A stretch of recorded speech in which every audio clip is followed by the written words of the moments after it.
상식 만가지 사연 세상만사. 안녕하세요. 진행을 맡은 김하나 세무사입니다. 오늘 저와 함께 만가지 세금 이야기를 들려주실 세무사님 두 분 모셨습니다.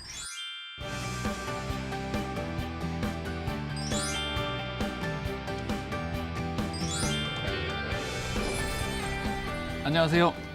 부동산 세금 전문 유튜브 김텍스 채널을 운영하고 있는 김동원 세무사입니다. 네, 반갑습니다. 황연아 세무사 나왔습니다. 안녕하세요. 조사 대응 전문 납세자의 보디가드 황연아입니다. 네, 아주 든든합니다. 다들 내 집 마련의 꿈 모두 있으시죠? 물론 이미 이루신 분들도 있을 수 있지만 혹시 두 분은 서울에서 내 집 마련을 하려면 몇 년이나 필요한지 알고 계시나요?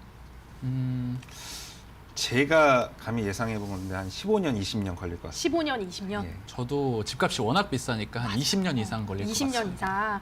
소득을 이제 순서대로 나열했을 때 중간쯤에 있는 중위소득이 7,812만 원 정도라고 하는데 연간 가구소득 7,812만 원의 중위소득자가 9억 원의 아파트를 마련할 때까지 11년 6개월이 걸린다고 합니다. 생각보다 좀 짧은데요? 그렇죠. 이거 제가 생각한 거랑 좀 다른데. 네, 그렇죠. 이거는 아마도 이제 소득이 어느 정도냐에 따라서도 다를 수 있고 또 주택 가격이 어느 정도이냐에 따라서도 좀 많이 달라질 것 같은데요. 여기서 조건이 하나 있습니다. 월급을 단 한 푼도 쓰지 않아야 돼요.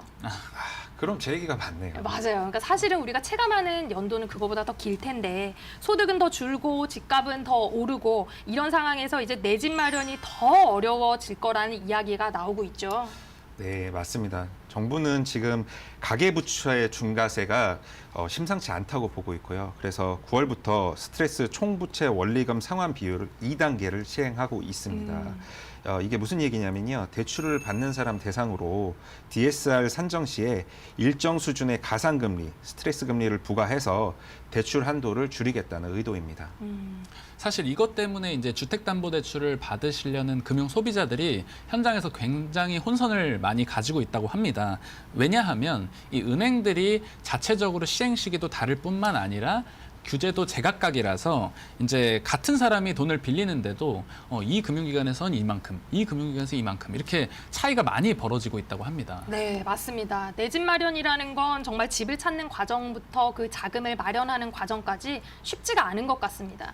자, 그런데 이렇게 내가 살 집을 찾고 자금을 마련했다고 하더라도 이게 끝이 아니죠. 맞습니다. 사실 내 집 마련 뒤에는 항상 세금이라는 두 글자가 붙죠. 세금.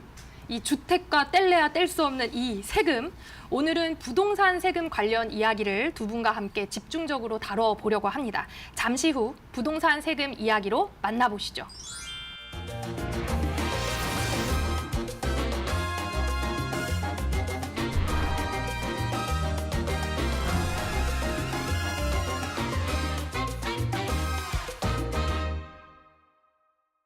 세상의 만 가지 세금 뉴스를 알아보겠습니다. 아하 세무뉴스 이모저모 시간인데요. 오늘 어떤 소식 가져오셨나요? 누군가 그러더라고요. 가슴이 가장 철렁하는 순간이 언젠지 아시냐고요. 언제죠? 국세청으로부터 세금 고지서를 전달받는 순간이라고 합니다. 무서워. 공감이 좀 되시나요? 무서워요. 생각만 해도 무서워요. 그렇죠. 저도 철렁합니다. 근데 이제 이렇게 고지서를 받았던 납세자분들께서 이 세금이 왜 발생했고 이걸 정말 내가 100% 다 부담해야 하는 건지 억울한 점은 좀 없는지 많은 생각이 들지만 문제는 이런 상담을 속 시원하게 할 수 있는 창구가 별로 없다라는 점인데요. 있잖아요. 세무사. 여기도 3명이나 있는데. 그렇죠. 네네. 맞습니다. 사실 세무사들을 찾아오면 명쾌하게 해결이 될 겁니다. 하지만 우리가 사실 경제적으로도 어려운 분들이 많이 있으시잖아요. 이 금전적인 부담 때문에 세무사를 빠르게 찾지 못하고 이 소가리만 앓고 계시다는 분들도 많이 있는데요. 그렇습니다. 이게 세금이라는 게 안 내면 자꾸만 더 불어나기 때문에 필요할 때 제때 상담을 받으시는 게 중요할 것 같은데요. 많이 안타깝습니다. 걱정하지 않으셔도 됩니다. 네. 예. 그 어려운 분들을 위해서 마을 세무사라는 제도가 있습니다. 마을 세무사요? 네네. 이름만 들어도 뭔가 좀 친근한 느낌이 들어요. 네네. 이 마을 세무사 제도는요, 2016년에 행정안전부와 한국세무사회가 함께 운영을 하고 있는 제도인데요.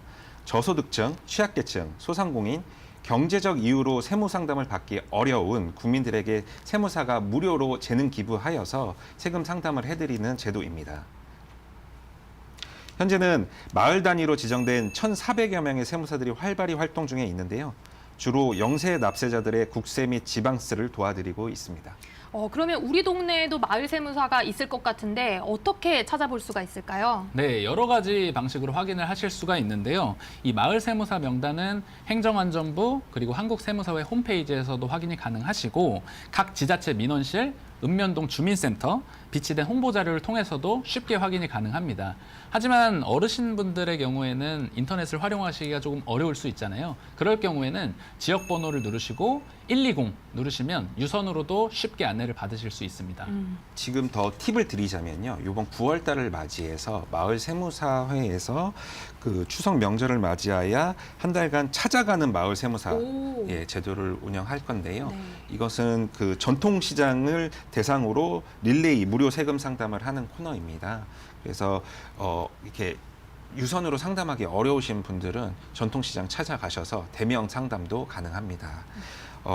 제가 이제 또 이 마을 세무사 제도의 애로사항을 좀 들어보면요. 네. 이 납세자분들이 그 상담을 오실 때 좀 내용을 잘 정리를 안 해서 오시는 경우가 많아요. 그래서 저희는 이제 메모를 해서 오시라고 조언을 드립니다. 왜냐하면 이게 조금만 내용이 바뀌어도 상담의 그 내용이 완전히 달라지거나 맞습니다. 틀릴 수가 있거든요. 맞습니다. 예. 그래서 꼭 메모를 하셔서 오시라고 조언드립니다. 자, 아하 세금 상식 이모저모에 대해서 알아보도록 하겠습니다. 어떤 세금 상식 알려주실 건가요, 황연아 세무사님? 예, 앞서 말씀드렸죠. 내 집 마련할 때는 세금이란 두 글자가 붙는다.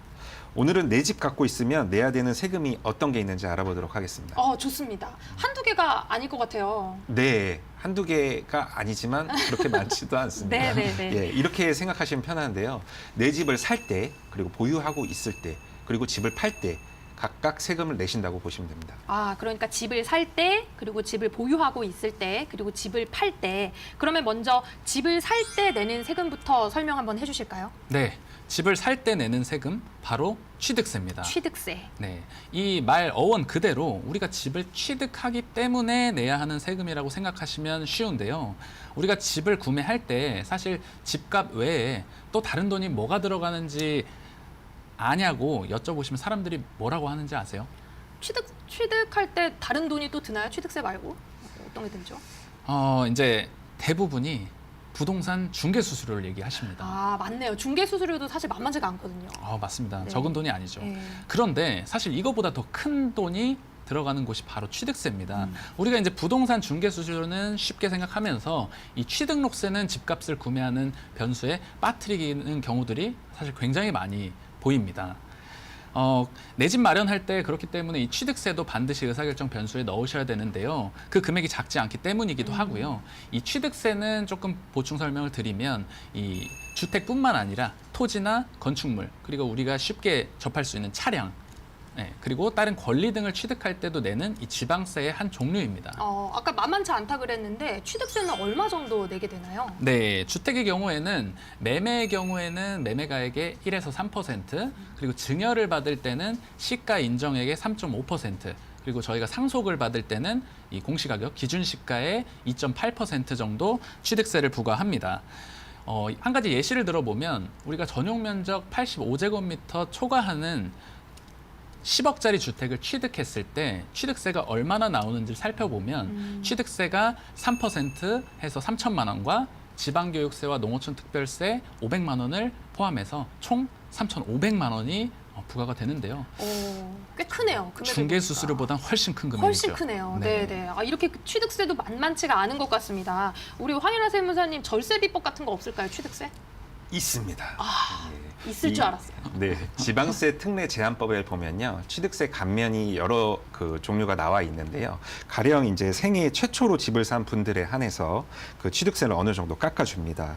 그 취득세를 내는 상황이 발생할 때 내 집 마련이 처음이라면 이 혜택을 주의 깊게 살펴보셔야 되는데요. 중요한 건 이 기준입니다. 우선 본인이나 배우자 모두 주택을 소유한 사실이 없어야 되고요.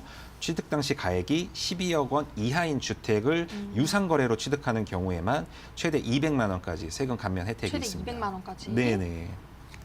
중요한 건 이 주택을 소유한 사실이 없는 경우인데요. 이 실제로 주택을 소유한 사실이 있을 때에도 예외사항이 있습니다. 가령 이제 상속주택의 지분을 소유하고 있는 경우에는 그 새로 산 주택을 취득하기 전이나 아니면 취득한 후 3개월 이내에 처분하면 주택을 소유하지 않는 것으로 봅니다. 그래서 이 예외사항을 꼼꼼히 한번 살펴보셔야 될 것 같습니다. 아, 그렇군요. 혹시 이제 다시 추징당하는 사유가 있거나 그렇기도 하나요? 예, 맞습니다. 감면을 받고도 추징당하는 사유로는요. 주택 취득일로부터 3개월 이내 전입신고를 하지 않거나 전입신고일로부터 계속하여 3년 이내 실거주하지 않거나 실거주 3년 미만인 상태에서 매각, 증여, 임대하거나 주택을 소유한 사실이 없는 예외 사항에 해당함에도 취득일로부터 3개월 이내 주택을 처분하지 않거나 주택을 취득한 날부터 3개월 이내 추가로 다른 주택을 취득하는 경우에는 감면받은 세액을 추징당하게 됩니다. 아, 그렇군요. 생애 최초 주택 취득세 감면을 받을 때 다른 유의할 사항이 없는지도 좀 말씀해 주세요. 네, 이제 앞서서 황세무사님께서 말씀해 주신 것처럼 이 취득일로부터 뭐 3년 혹은 3개월이라는 용어가 나오잖아요. 네. 그랬을 때 이 취득일의 기산점을 알고 계시면 좋을 것 같은데요. 일반적으로 지방세법에서는 취득일이란 잔금일과 등기 접수일 중 빠른 날을 의미합니다. 사실 우리가 부동산 거래를 하시게 되면 거의 모든 거래에서 잔금을 하고 나서 부동산 등기 이전을 하다 보니까 시청자분들께서는 잔금일이 취득일이다라고 이해를 하시는 게 조금 더 와닿으실 것 같아요. 아, 그렇군요. 자, 이렇게 집을 살 때 내야 되는 취득세에 대해서 알아봤고요. 이제 집을 보유할 때 내는 세금 어떤 것들이 있는지 좀 알려주세요. 네, 이 주택에 대한 보유세는 사실 우리가 뭐 뉴스나 미디어를 통해서도 굉장히 많이 접하게 되는 맞아요, 단어잖아요. 단지 내가 집을 가지고 있기 때문에 내는 세금인데 대표적으로 두 가지가 있습니다. 첫 번째가 재산세고요. 두 번째가 종합부동산세입니다. 두 세금 모두 6월 1일이라는 기준일을 기억을 해주시면 정말 도움이 많이 되실 거예요.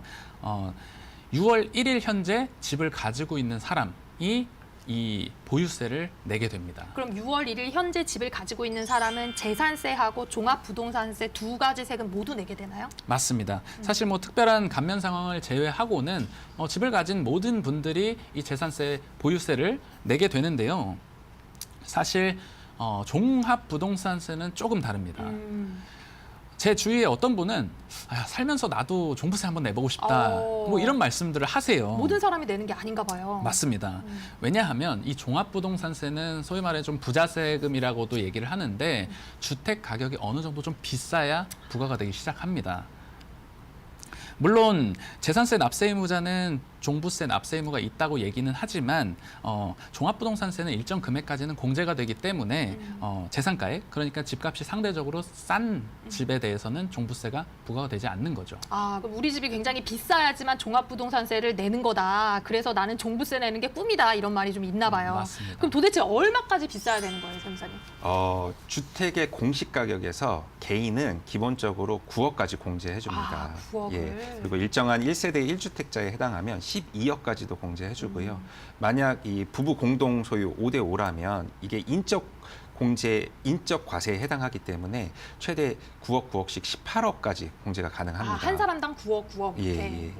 근데 이제 그 법인은 예전에는 이제 공제가 있었는데요. 네. 지금은 공제 금액이 없습니다. 아, 예전에 이제 한때 법인으로 갔다가 주택을 갖다 네네. 투기하는 네. 사람들이 많았었기 때문에 그 공제 금액을 없었고요. 그래서 한때 종부세 폭탄을 법인들이 맞았었기 때문에 이제는 법인으로 투자하는 세력이 별로 없다고 보시면 됩니다. 아, 그렇군요. 법인에 대해서는 이제 공제가 없지만 개인에 대해서는 9억 원을 빼주고 또 1세대 1주택은 12억 원, 그리고 공동명의인 경우에는 9억 원, 9억 원. 그럼 이 금액을 뺀 나머지 금액에 세금을 부과한다는 의미일까요? 아, 이게 조금 더 디테일하게 들어가자면요. 아까 9억을 뺀 금액에서 공정시장가액 비율을 곱한 금액이 과세 표준이 됩니다. 그 금액이 60%거든요. 네네. 그래서 이 과세 표준에다가 그 0.5%에서 2.7% 집까지 차등세율로 적용이 됩니다.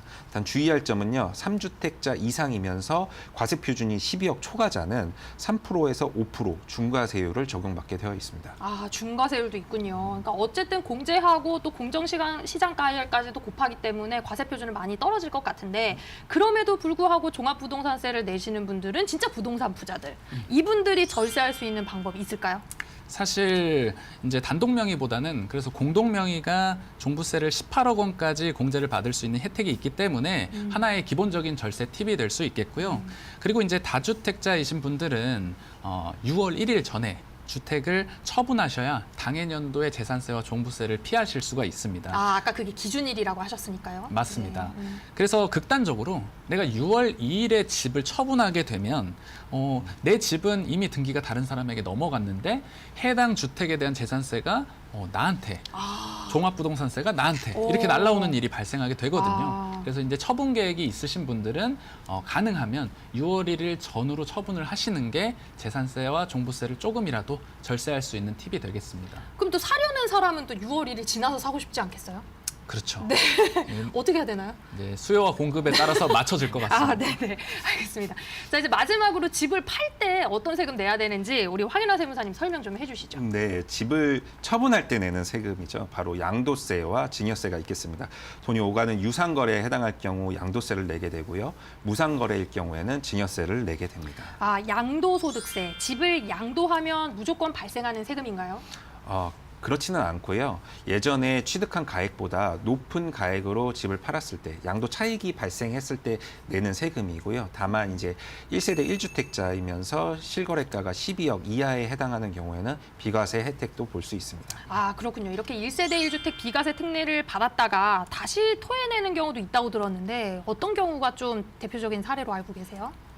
이제 내가 집을 보유하고 처분했던 게 비과세 대상이 되는 줄 알았는데 이 요건을 오인해서 추징당하는 케이스가 있고요. 잘못 신고해서. 그렇죠. 아예 비과세인 줄 알고 신고를 안 하셨다가 가산세와 더불어서 추징을 당하는 케이스가 있습니다. 이제 가장 간단하면서도 이 많이들 오해하시는 것이 그 중에서도 1세대의 개념인데요. 제가 한 가지 예를 들어 볼게요. 이 주택을 가지고 있는 고모와 주택을 한 채 가지고 있는 조카가 한 주소에 같이 전입이 되어 있어서 세대를 구성하는 경우에 네. 이들은 1가구 2주택자로 국세청이 판단할까요? 고모하고 조카가 같이 살고 있네요. 맞습니다. 네. 그러면 집이 두 개죠, 그 집은. 1세대 2주택이 네. 될 거라는 말씀이시죠. 사실 정답은 1가구 2주택자가 아닙니다. 아, 네. 그래요? 우리가 이제 소득세법 88조 6호를 보시면 1세대를 정의하고 있어요. 여기서는 나와 배우자 그리고 생계를 같이 하는 직계존비속 그리고 형제자매를 정의하고 있습니다. 배우자는 우리가 주민등록이 따로 돼 있어도 무조건 같은 세대로 보고요. 직계존비속이나 형제자매는 실질적으로 같이 살아야 1세대로 봅니다. 그렇기 때문에 해당 사례에서는 고모와 조카는 세대 정의에 들어가지 않기 때문에 같이 살아도 세대가 합가되지 않는 겁니다. 아, 그렇구나. 혼용해가지고 1세대 1주택 말고 1가구 1주택이라고 하시는 분들도 많거든요. 아, 1가구 1주택. 그러나 그건 세법상 표현은 아닙니다. 그러니까요. 이렇게 이제 평소에 우리가 생각하거나 우리가 이야기하는 거하고 세법하고는 굉장히 달라가지고 문제가 생기고 오해하고 이런 경우도 많이 발생하는 것 같습니다. 자, 세금 문제는 발생한 후에 나중에 해결하기가 만만치가 않습니다. 미리미리 확인해 보셨으면 좋겠고요. 어려운 점이 있으시다면 저희 세무사들이 있으니까 언제든지 도움 받으시면 좋겠습니다.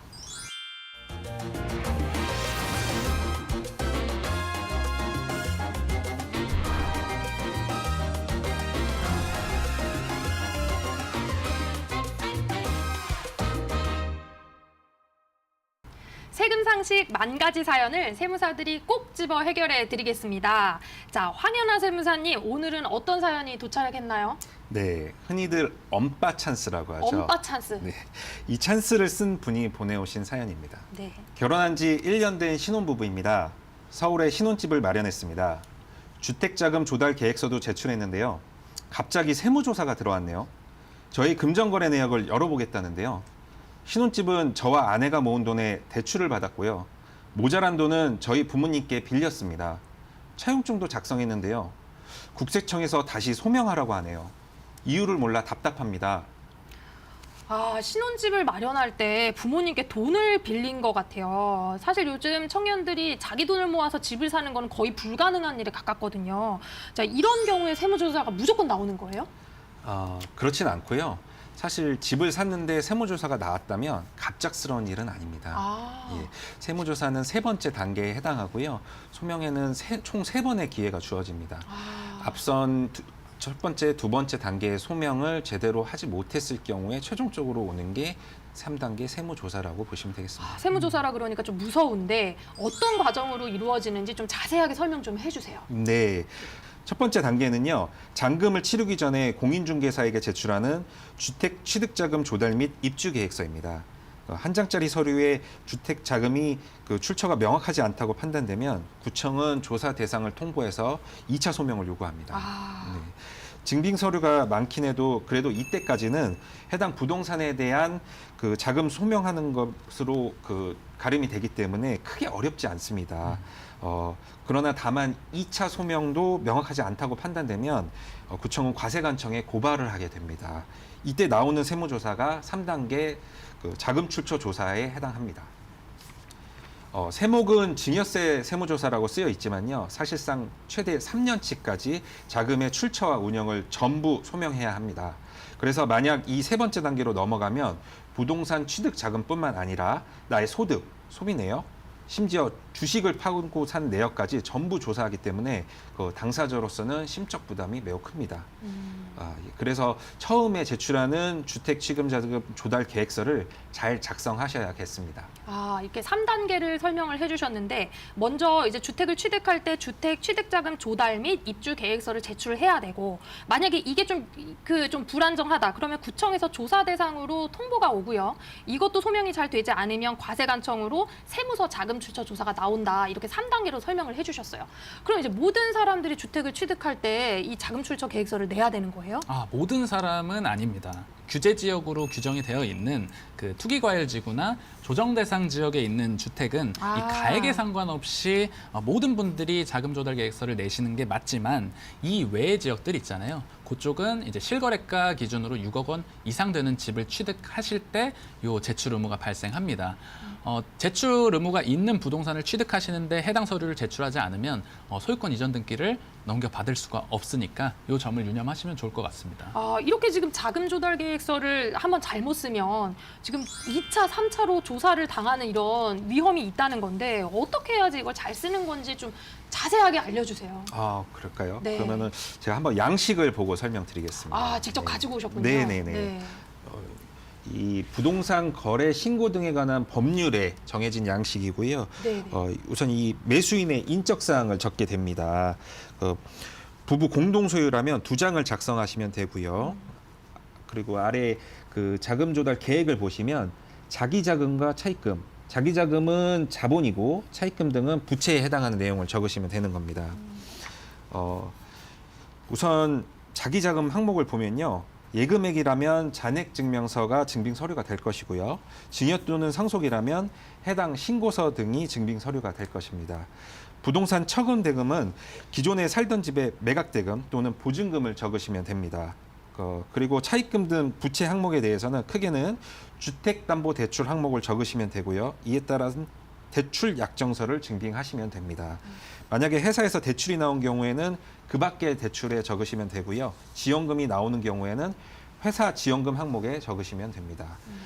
임대보증금이라고 하면 현재 매수하고 있는 주택의 세입자의 임대보증금을 뜻하므로 갭 투자 시 적는 것으로 보시면 됩니다. 그 밖에 차입금은 사인 간 거래한 금전 소비 대차 금액을 적으시면 됩니다. 그렇군요. 그러니까 자기 자금이 얼마인지 그리고 차입금이나 기타 자금이 얼마인지를 나눠서 잘 기재를 해야 할 것 같아요.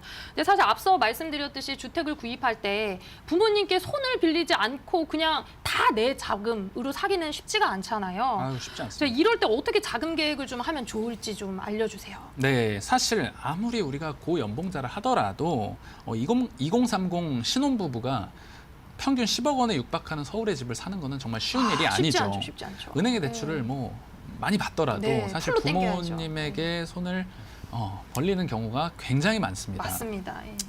그런데 이때 이제 부모님으로부터 돈을 지원받을 때 무상으로 받으면 이제 증여세를 내셔야 되는 거고 빌려주는 형태로 돈을 받으시게 되면 차용이 될 텐데요.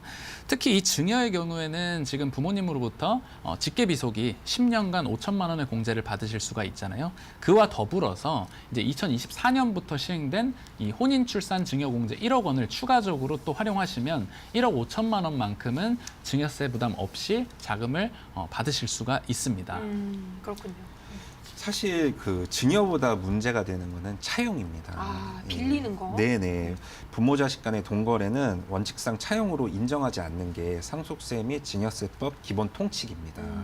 그러나 이제 가족 간의 동거래는 언제나 있어 왔던 일이죠. 맞아요. 예, 흔히들 이제 세법에서 정하는 당좌 대출 이자율이 4.6%에 해당하고요. 그 이자율로 계산한 이자가 1년에 1,000만 원이 넘지 않으면 무이자로 차용해도 증여세 문제가 없다고들 뭐 얘기합니다. 역산하면 원금이 한 2억 1,700만 원 정도 되는 건데요. 그러나 이거는 차용으로 인정받았을 때나 해당되는 얘기고요. 애당초 차용으로 인정받지 못해서 증여로 과세되는 경우가 허다합니다. 국세청은 이렇게까지 봅니다. 과연 제3자 은행이 그 돈을 빌려줬다면 담보도 없이 이자도 없이 그 돈을 빌려줬겠냐. 그렇죠. 예, 네. 가족이니까 가능한 이야기다. 그러니까 이거는 빌려준 게 아니라 준 것이다. 이렇게 보는 거죠. 일단 예. 국세청은 그렇게 좀 의심을 가진 눈초리로 바라본다는 그렇죠. 말씀 같아요. 그럼 이거를 차용으로 꼭 인정받는 게 굉장히 중요해 보이거든요. 네. 그러면 차용에 대해서는 어떤 문제들이 발생할까요? 실제 사례를 보면서 설명을 한번 드리겠습니다. 제가 이제 그 차용증인데요. 아, 차용증. 네. 해당 차용증을 보면 차용 기간이 100개월로 장기간이고요. 별다른 이자 지급에 관한 사항은 확인되고 있지 않습니다. 거치 기간을 1년을 두어서 실제 조사가 나왔을 때에는 원금 상환 이력이 없었던 상황입니다. 실제 차용일에 작성된 서류임에도 불구하고 이러한 사정 때문에 차용임을 부인당하고 증여세 과세 예고 통지를 받았습니다. 물론 사인 간 계약은 민법상 불료식 행위에 해당하여서 차용증은 필수 요소가 아니고요. 차용증 작성에 관한 규정은 법률에 정해진 것도 없습니다. 다만 다툼이 있을 경우를 위해서 상속세 및 증여세법 시행령 제10조에서는 사인 간 채무 입증 서류로 채무부담 계약서, 채권자 확인서, 담보 설정 및 이자 지급에 관한 증빙이라고 적시하고 있습니다. 차용증 하나를 작성하는 것도 굉장히 꼼꼼하고 정확하게 적어야 할 것 같은데 부모님께 돈을 빌려야지만 주택을 구입할 수 있다 그러면 차용증을 그냥 잘 쓰기만 해도 괜찮은 거예요? 그렇죠. 돈을 안 빌릴 수는 없잖아요. 맞아요. 예. 예. 그럼 차용증을 잘 쓰셔야죠. 예. 그 위의 케이스는 결국 차용임을 입증하여서 과세 예고 취소를 받았는데요. 저는 이제 의뢰인이 오시면 차용증 작성 요령에 대해서 다음과 같이 안내드리고 있습니다. 단 차용증 작성은 세무사 직무가 아니기 때문에 대리 작성은 해드리지 않습니다. 네네네. 예. 직접 작성을 하셔야 됩니다. 네네. 첫째, 원금 상환 기일은 너무 길게 하지 말아라. 둘째, 이자를 설정하고 그 이자를 명확하게 지급하고 원처세 신고까지 맞춰라. 셋째, 담보 설정수 할 수 있으면 더할 나위 없이 좋다. 예를 들어서 원금과 이자를 약정일에 제때 지급하지 않으면 차용인이 그 부담을 해서 근저당 설정을 하겠다라는 것을 계약서에 쓰시면 되고요. 넷째, 작성일을 명확히 하라입니다.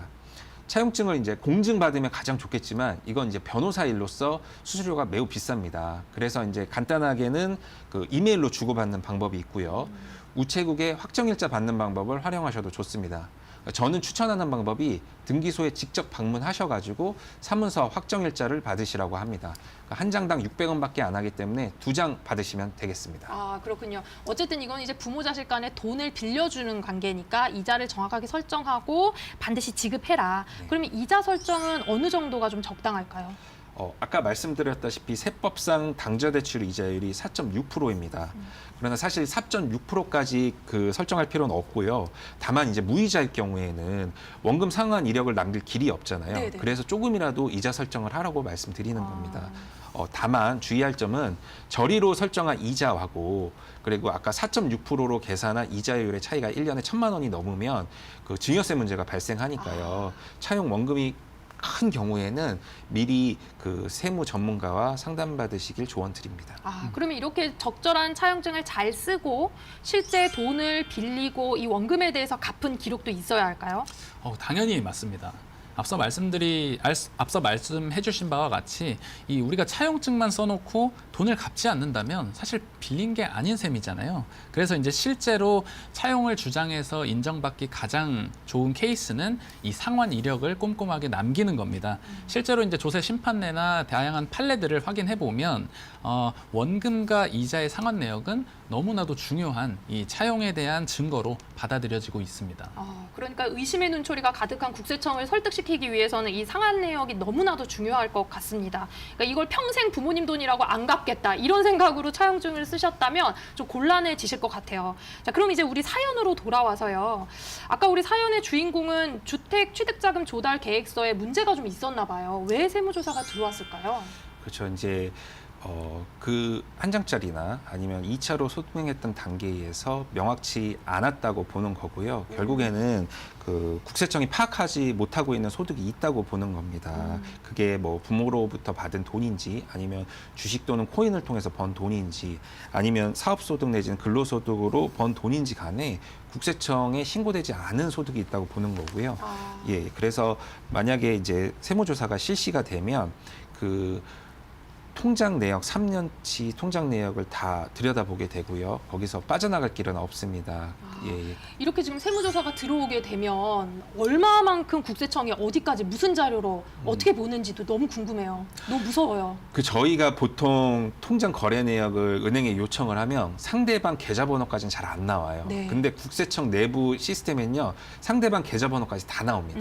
그래서 뭐 저희가 적요명을 갖다가 거짓말로 쓰거나 이럴 수도 없고요. 다 그래서 드러나니까. 예, 맞습니다. 그래서 보통 어떻게 조사가 들어오냐면 입금 내역을 다 합칩니다. 만약에 3년치 조사 내역을 합칩니다. 그리고 제 소득금액 증명원에 소득을 비교를 합니다. 신고된 소득하고. 예. 네. 그래서 그 차이가 난다. 그럼 소명을 요구를 합니다. 이 돈이 어디서 났냐? 그렇죠. 근데 그게 만약에 소명이 안 되면 증여 추정으로 가세요 합니다. 그렇군요.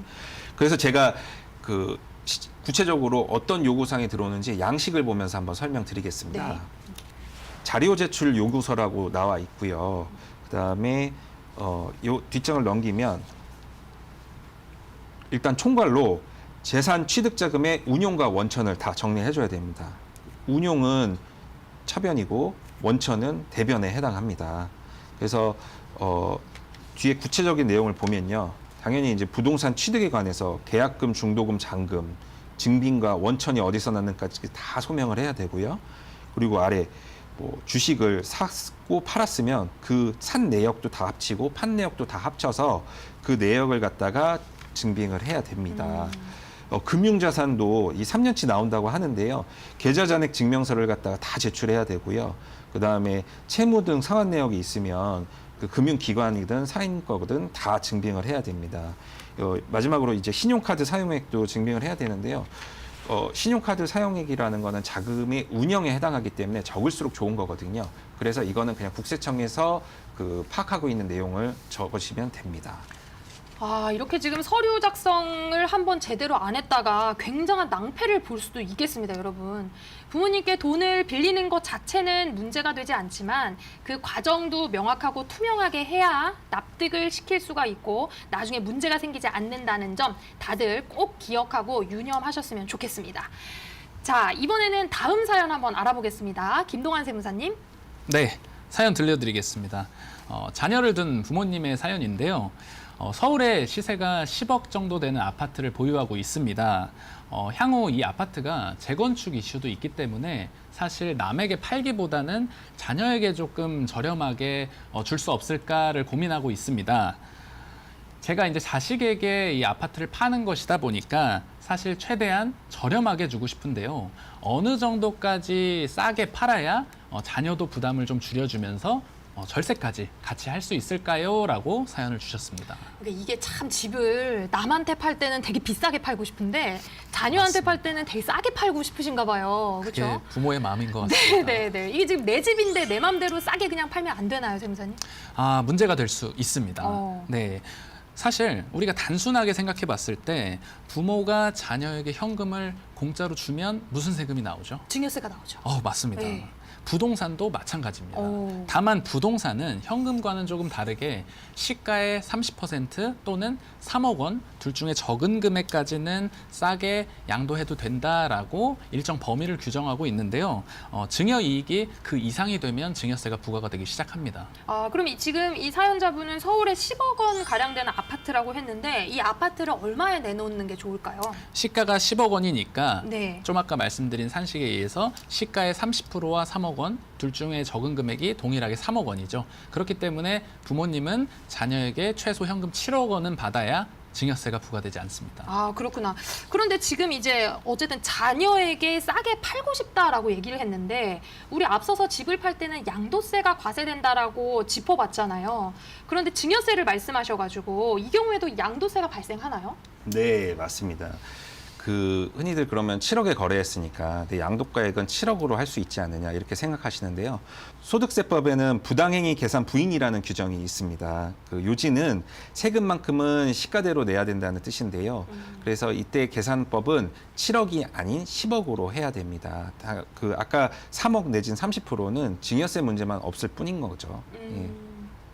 그래서 우리가 이때 10억으로 계산했을 때 만약에 부모가 1세대 1주택자면 12억까지 비과세가 네, 되잖아요. 네. 그래서 총 세금에 대해서는 비교 과세를 따져봐야 되기 때문에 조언을 받길 조언 드립니다.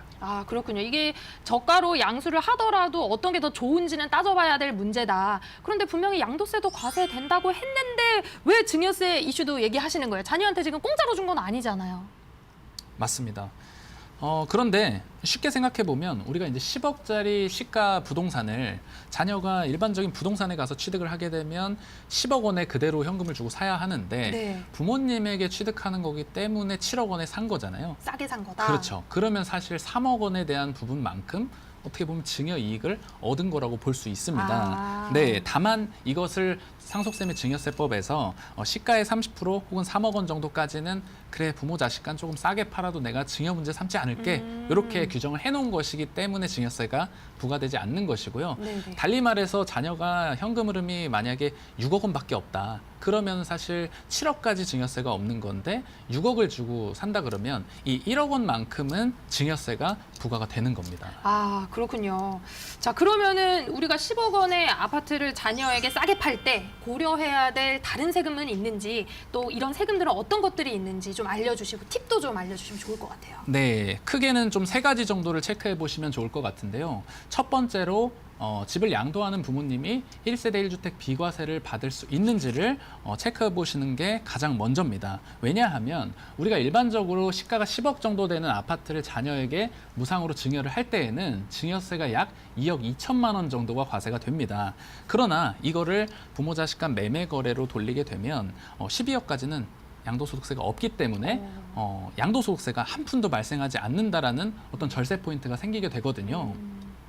그리고 이제 두 번째로 자녀가 매매대금을 7억 원까지 지급하게 되면 증여세가 한 푼도 안 나온다고 했죠. 그런데 6억 원까지 지급하게 되면 증여세가 일부 나온다고 말씀드렸잖아요. 그럴 때에는 1억 원에서 부모 자식 간 공제 5천만 원을 제외하고 남은 5천만 원에 대해서 10%, 즉 증여세는 한 500만 원 정도 부과된다고 이해를 해주시면 될 것 같아요. 그리고 이제 세 번째로는 취득세인데요. 우리가 부모님으로부터 아파트를 증여로 받으면 취득세는 지방교육세까지 합해서 4% 정도가 과세가 됩니다. 그러나 매매로 취득하게 되면 시가 10억 주택의 경우에는 3.3% 정도 취득세가 부과되기 때문에 취득세도 조금 더 절세가 가능하다고 하겠습니다. 그렇군요. 그러니까 부모님이 자녀에게 싸게 주택을 양도했다. 그럼 부모님은 양도세를 내고 자녀는 싸게 사온 만큼 증여세와 취득세를 부담한다. 그렇게 이제 말씀을 주신 것 같아요.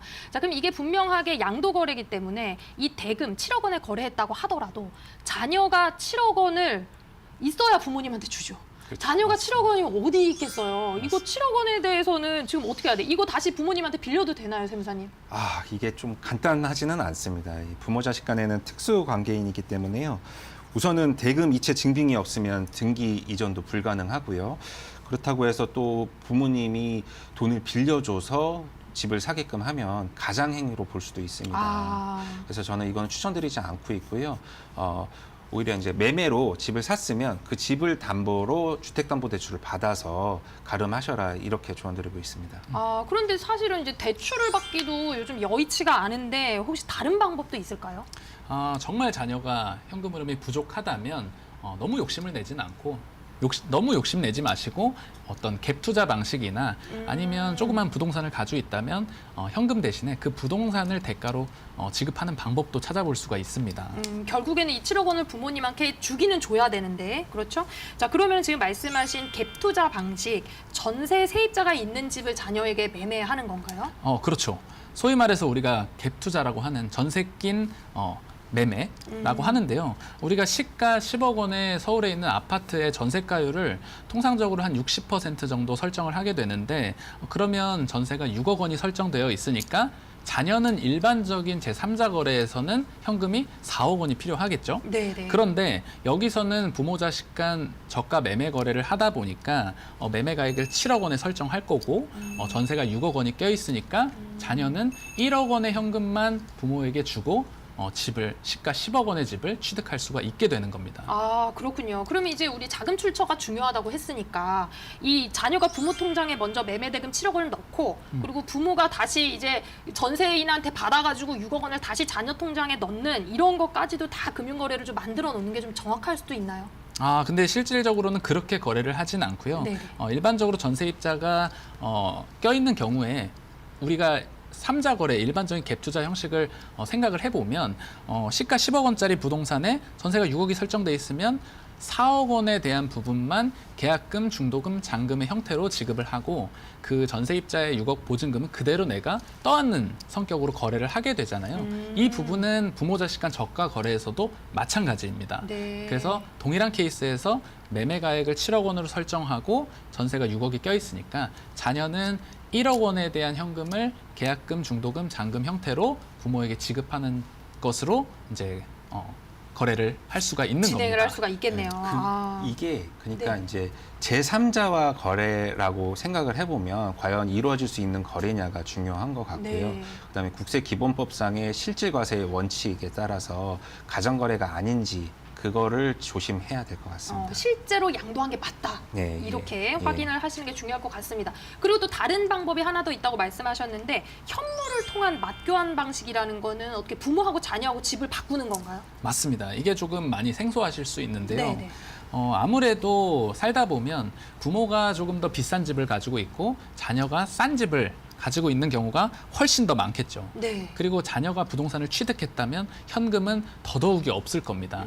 이런 경우에 이제 부모는 자녀에게 증여를 하고 해주고 싶은 마음이 있기 때문에 그러면 차라리 너가 가진 부동산과 내가 가진 부동산을 바꾸는 형태로 증여를 실행해 주는 경우들도 있고요. 또 다른 경우로는 우연히 살다 보니까 내가 부모의 집에 살고 있고 부모가 자녀의 집에 살고 있고 이런 경우들도 종종 만나볼 수 있어요. 네. 그런 경우에 이제 맞교환에 대한 수요가 발생하기도 하고 저희가 이제 새로 신규 주택을 취득하는 경우에 일시적 2주택이라고 하지 않습니까? 네네. 그때 이제 처분 기한이 3년으로 주어지는데 이 기한 내에 집을 처분하지 못하면 결국에는 그 처분을 해야 하는 수요를 가족 내에서 또 찾을 수도 있기 때문에 이럴 때 이제 맞교환 수요가 또 발생하기도 합니다. 맞교환 방식이 발생하기도 한다. 그렇군요. 자, 그럼 이제 마지막으로 가족 간의 집을 저렴하게 파는 저가 양수도 거래 시에 유의할 점을 우리 황현아 세무사님 좀 짚어주시면 좋을 것 같습니다. 네. 가족 간 부동산 거래 시 주의할 점은 크게 세 가지인데요. 첫째, 양도소득세 또는 취득세는 시세대로 계산하여 납부하여야 한다는 점입니다. 두 번째, 제3자 거래와는 달리 대금이체 영수증이 반드시 첨부되어야지 등기가 이루어질 수 있다는 점 명심하시고요. 세 번째로 매매 대금을 지급한 자녀의 자금 출처가 어딘지 명확하게 하셔야 된다는 겁니다. 앞서 언급한 대로 세무조사가 들어올 수도 있습니다.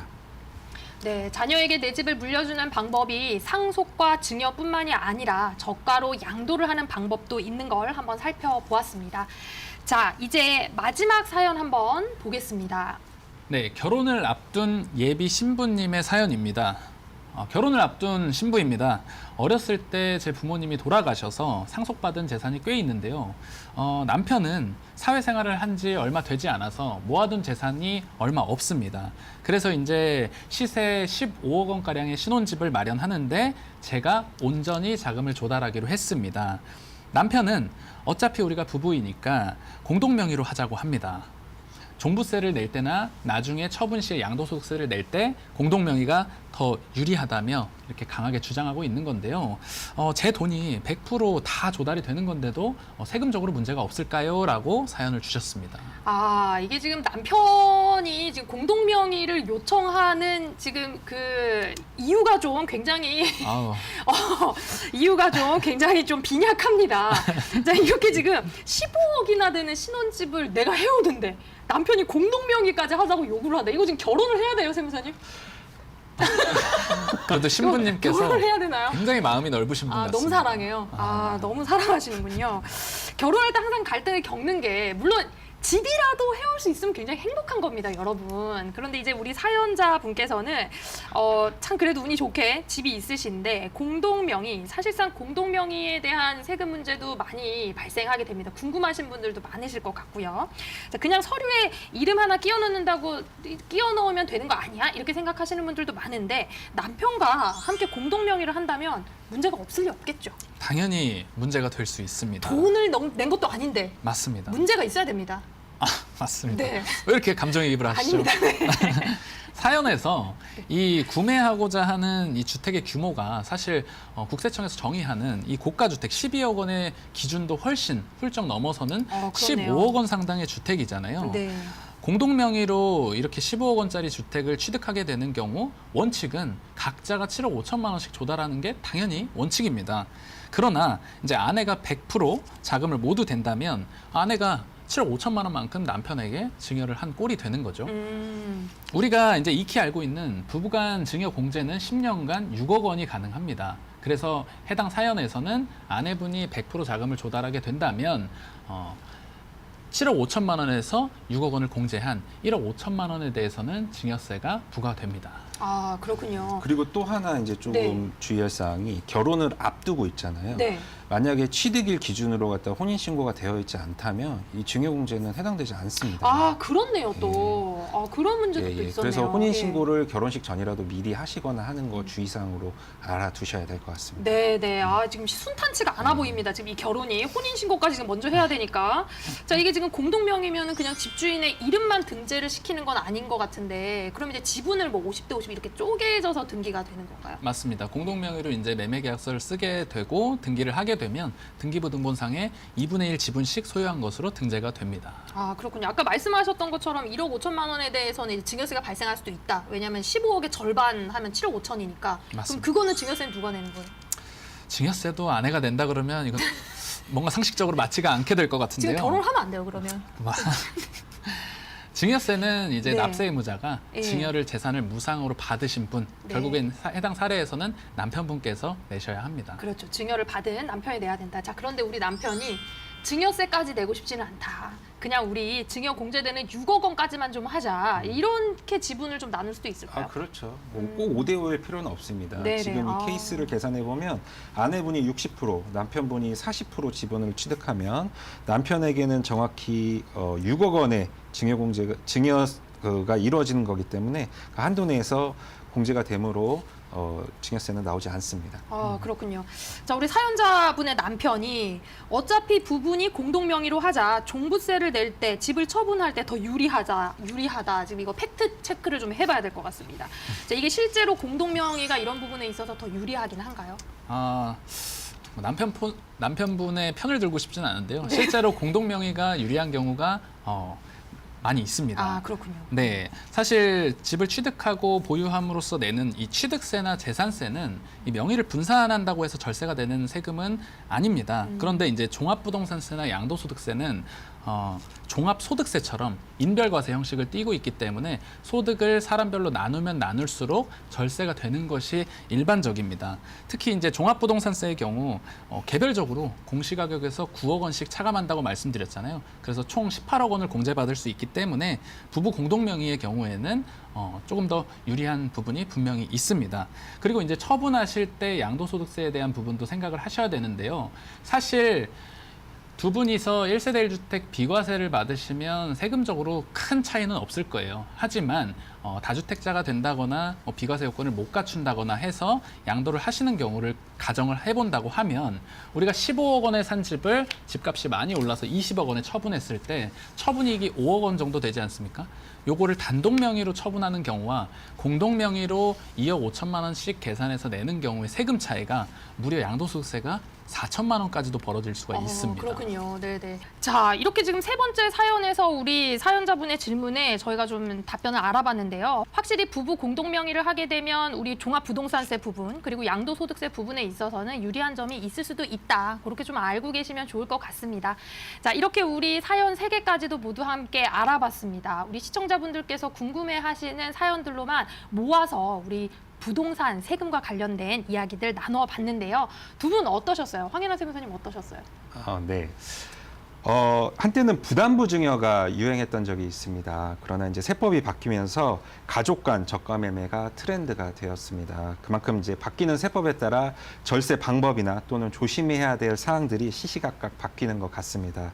부동산의 취득 또는 처분을 계획하고 계신다면 실행 전에 세무 상담을 받으시길 조언드립니다. 네, 우리 김동완 세무사님.